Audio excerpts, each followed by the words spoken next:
আজকে পয়লা বৈশাখ, আমার ভাই একটা কন্যা সন্তান পাইছে, এটার জন্য আমি খুবই ধন্য। আর একটা কন্যা সন্তান একটা জান্নাত, এটা তো আপনারা সবাই ইনশাল্লাহ জানেন। তো আমার ভাই 2টা জান্নাত অবশ্য হয়ে গেছে, একটা ছেলে আছে, এটা হলো তৃতীয় নম্বর জান্নাত। আলহামদুলিল্লাহ, আপনারা সবাই দোয়া করবেন আমার ভাইয়ের জন্য, এমনকি আমার ভাইয়ের বোর জন্য বা আমার ভাতিজির জন্য সবাই দোয়া করবেন, যেহেতু আল্লাহ সুস্থ রাখে। নতুন বছরের নতুন গিফট পাইলাম, এই জন্য দোয়া করবেন সবাই।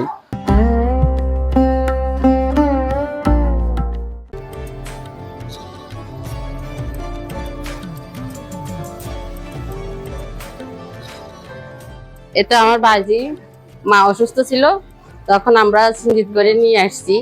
ওখানে বাইরে বিদেশ থেকে বলছে যে সদর হাসপাতালে নিয়ে যাইতে, তখন ওখানে নিয়ে আসছি। আনার পরে ভর্তি হয়েছে, রুমটা নিয়ে এসেছি। ওরা যথেষ্ট চেষ্টা করছে। সবচেয়ে আপডেটেড ফিচার্স নিয়ে 140টিরও বেশি দেশে কনকাফ্রেজ। ইনশাল্লাহ বাজিটা দুনিয়াতে আসছে। না না, জানতাম না, এটা ভাগ্য ব্যাপার, আমরা জানতাম না। ওটা ডেট ছিল 1 তারিখে, আজকে পয়লা বৈশাখ।